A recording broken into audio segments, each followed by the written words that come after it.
SSLC ಪರೀಕ್ಷೆ ನಡೆಯುತ್ತಿದ್ದ ವೇಳೆ ಶಾರ್ಟ್ ಸರ್ಕ್ಯೂಟ್ ಸಂಭವಿಸಿ ಬೆಂಕಿ ಹೊತ್ತಿಕೊಂಡ ಘಟನೆ ಮಂಗಳೂರಿನ ತೊಕ್ಕೊಟ್ಟು ಸಮೀಪದ ಬಬ್ಬುಕಟ್ಟೆಯಲ್ಲಿ ನಡೆದಿದೆ. ಬಬ್ಬುಕಟ್ಟೆಯ ಖಾಸಗಿ ಶಿಕ್ಷಣ ಸಂಸ್ಥೆಗೆ ಸೇರಿದ ಶಾಲಾ ವಿಜ್ಞಾನ ಲ್ಯಾಬ್ನಲ್ಲಿ ಈ ಘಟನೆ ನಡೆದಿದ್ದು ಅದೃಷ್ಟವಶಾತ್ ಯಾವುದೇ ಪ್ರಾಣಾಪಾಯ ಸಂಭವಿಸಿಲ್ಲ.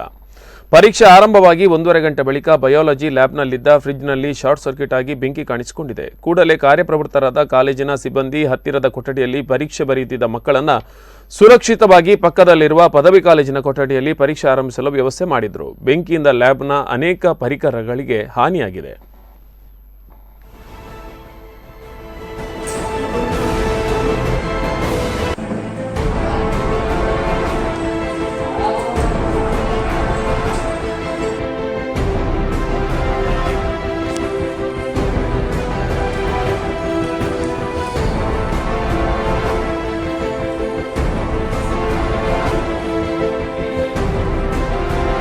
ಮಂಗಳೂರು ನಗರ ಕಮಿಷನರೇಟ್ ವ್ಯಾಪ್ತಿಯಲ್ಲಿರೋ ಉಳ್ಳಾಳ ಪೊಲೀಸ್ ಠಾಣಾ ವ್ಯಾಪ್ತಿಯಲ್ಲಿ ಹೀರಾ PU ಕಾಲೇಜ್ ಅನ್ನುವಂಥದ್ದು ಒಂದು SSLC ಎಕ್ಸಾಮಿನೇಷನ್ ಸೆಂಟರ್ ಇತ್ತು.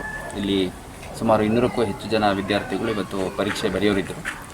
10:30ಗೆ ಎಕ್ಸಾಮು ಪ್ರಾರಂಭ ಆದಮೇಲೆ ಸುಮಾರು 10:15 ಸಮಯದಲ್ಲಿ ಅಲ್ಲಿ ಪಕ್ಕದಲ್ಲೇ ಇದ್ದಂಥ ಒಂದು ಬಯಾಲಜಿ ಲ್ಯಾಬ್ ಫ್ರಿಡ್ಜಲ್ಲಿ ಶಾರ್ಟ್ ಸರ್ಕ್ಯೂಟ್ ಆಗಿ ಫೈರ್ ಕ್ಯಾಚ್ ಆಗಿದೆ. ನಂತರ ಇಮಿಡಿಯೇಟಾಗಿ ಸ್ವಲ್ಪ ಫ್ಯೂಮ್ಸ್ ಎಲ್ಲ ಜಾಸ್ತಿ ಆಗಿದ್ದ ಹಿನ್ನೆಲೆಯಲ್ಲಿ ಅಲ್ಲಿ ವಿದ್ಯಾರ್ಥಿಗಳಿಗೆ ಪರೀಕ್ಷೆ ಬರೆಯೋ ಸೂಕ್ತ ಅಲ್ಲ ಅಂತಂದು ಆ ಬಿಲ್ಡಿಂಗಿಂದ ಪಕ್ಕದಲ್ಲೇ ಇದ್ದಂಥ ಒಂದು ಡಿಗ್ರಿ ಕಾಲೇಜ್ ಬಿಲ್ಡಿಂಗಿಗೆ ಸುಮಾರು 200ಕ್ಕೂ ಹೆಚ್ಚು ವಿದ್ಯಾರ್ಥಿಗಳನ್ನು ಶಿಫ್ಟ್ ಮಾಡಿ ಅಲ್ಲಿ ಎಕ್ಸಾಮ್ ಕಂಡಕ್ಟ್ ಮಾಡ್ತಾ ಇದ್ದಾರೆ. ಯಾವುದೇ ವಿದ್ಯಾರ್ಥಿಗಳಿಗಾಗಲಿ ಅಥವಾ ಪರೀಕ್ಷಾ ಪ್ರಕ್ರಿಯೆಗಾಗಲಿ ತೊಂದರೆ ಆಗಿಲ್ಲ.